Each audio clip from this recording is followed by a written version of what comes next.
always mean family, friends, and food. So here to share an appetizer and a main dish that are both sure to be a hit, we welcome back cooking instructor Katie Cook. Great to see you. Hi, everybody. Looks beautiful, smells good already. I'm very excited. Oh, yeah. Appetizer and main. We've got two things going on today. We're going to be multitasking a little bit. So first thing, we're going to get our brown butter sage sauce going because it's going to take just a minute to get that brown butter going. So I'm going to get onto kind of a medium low. That way we don't have to pay total attention to it. Perfect. And I'm just going to put my butter in right now. Oh, it's, you know, a healthy amount. That's a great place to start. Just a little bit of butter. No big deal. Just a nice stick going straight in. And I like to do unsalted butter for pretty much everything, and that way I'm controlling the amount of salt that goes in. Okay. So, and that includes like a specialty for baking. You can always add. Exactly, but you can't take it out. You can't take, it's just like hot sauce or kind of chilies or anything like that. So we're just gonna let this do its thing for a minute while we focus on our appetizer. Okay, so this is gonna be for the main eventually. We're gonna come back to it. This is for our pumpkin gnocchi. Okay. Yeah. So now I've got a fresh baked boule. That's this round shaped loaf here. You might be familiar with it for like bread bowls for soup. Love. I already, because I wanted to make sure our Brie wheel would fit. I've got a little wheel of Brie here, and all I did was cut the top of the rind off of it. Okay, I don't want to cut all of the rind off because when we put this in the oven and everything melts down, if we don't have that bottom and side rind on there, it'll just melt into the bread, and we want it to be like layers. Okay, right? Perfect. Layers. So I cut out the top of this bad boy. Boom! Look at that. Taking it off. So I've got a nice open cavity. Don't you just love a bread bowl for any and all occasions? I do. It's a guilty pleasure. It's a lot of bread. So now what we're gonna do is we're gonna cut the edges of this into essentially like bite-sized pieces. So we're gonna go around here. That way, once we take it out of the oven, people can just grab and pull. What a great idea. A little hunk, right? So smart. Yeah. I'm a really big fan of appetizers that you don't necessarily need like extra silverware for, extra dishes for. Feed a crowd without doing all that extra work. Yeah, although I would recommend having at least a cheese knife or a spoon or something for this when you serve it. That way people can like top it on there. Sure, and get the maximum ratio of the ooey gooey goodness. More cheese, more goodness. So now that we're all the way around with our little pieces here. Awesome. We're gonna add in our Brie wheel. Literally how smart. It just fits right in there. Smoosh. See, this makes me believe I could accomplish this. Now I did one of these earlier, and so it might take you a couple tries to like get it around the sides there. Okay. Now we're gonna put on some cranberry sauce. Now you could totally use straight out of the can cranberry, no big deal. Some people love that too. Yeah, I do. It is a guilty pleasure, although honestly my favorite cranberry sauce is like raw and ground. I have another chef friend who showed me how to do a cranberry sauce that you put through a sausage grinder, and it's just like oranges and sugar and cranberries. It's amazing. Awesome. This is more traditional, and I sent this recipe to you guys, so it should be on the website as well. It's got a little bit of cinnamon and fresh oranges, some like fresh orange zest in there. So we're just gonna top this, and you're looking for enough to generously cover. It's gonna be like 2/3 of a cup or so. Okay, and then, I mean, we'll pile on just a little bit. Such great fall flavors too. Yes. This is one of my favorite times of the year for food. It's November. We can start unleashing these flavors. So now you're gonna help me. We're gonna add a little bit of fresh thyme.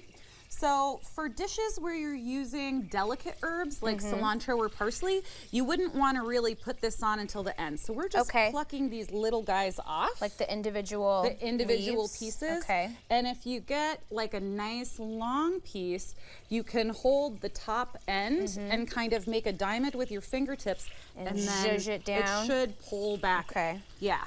That's one of my favorite little words there. Okay. Sometimes around town at like really nice cocktail places, they'll use thyme as a garnish. Yes. And they'll do this thing where they like clap it in their hands before they put it in your beverage. And we have TV Magic, a finished one of these already. We do. Okay. By the way, this is just going to be for snacking. You could cut it into pieces and put it around the bonus edge for the chef, I say. bread. Yeah. No. Yes. That's for us. But yes, we do have a finished one. So this will go in the oven. Okay. And it's going to bake for about 25 minutes at 350. Okay. Easy. Oh. So I got a rye loaf for this one, so that way you could see you do it with other bread. Oh, interesting. Also, okay. It doesn't necessarily have to be Yum. the white loaf.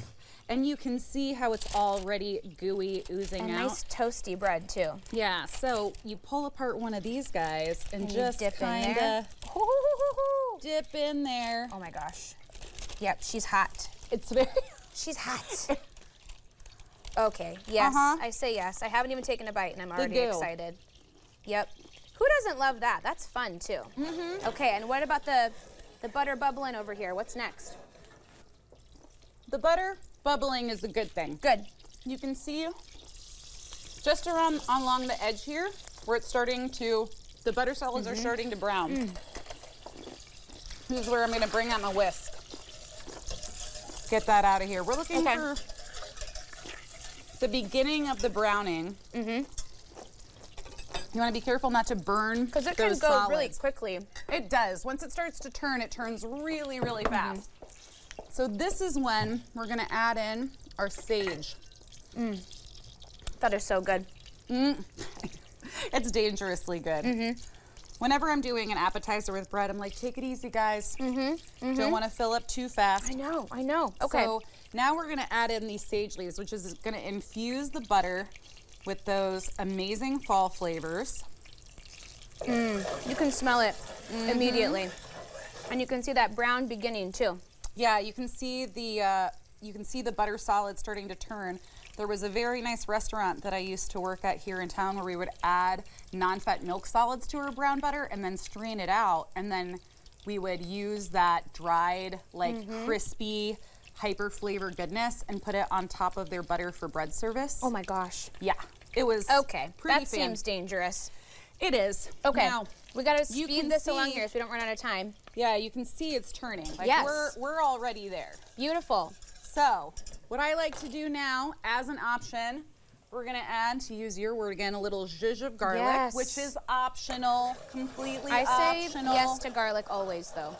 And now, because I'm getting that color I want, I'm gonna kill the heat altogether, and then I'm gonna add in my gnocchi.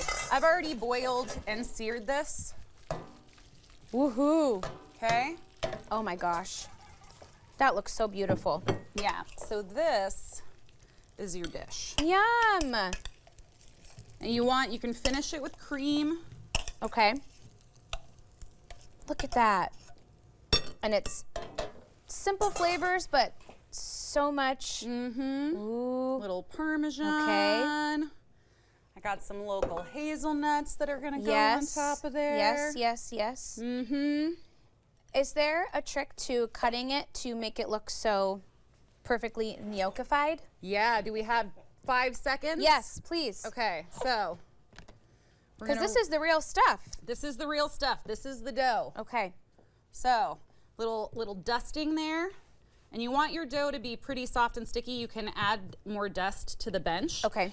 What I'm gonna do is I'm gonna trim off my end, and then these gnocchi started out like that. Okay. Like they double in size. Like a little pillow. That's exactly what it means. Okay. Gnocchi means pillow. They're little pillow dumplings, and so you gotta be careful not to overmix your dough. Yeah.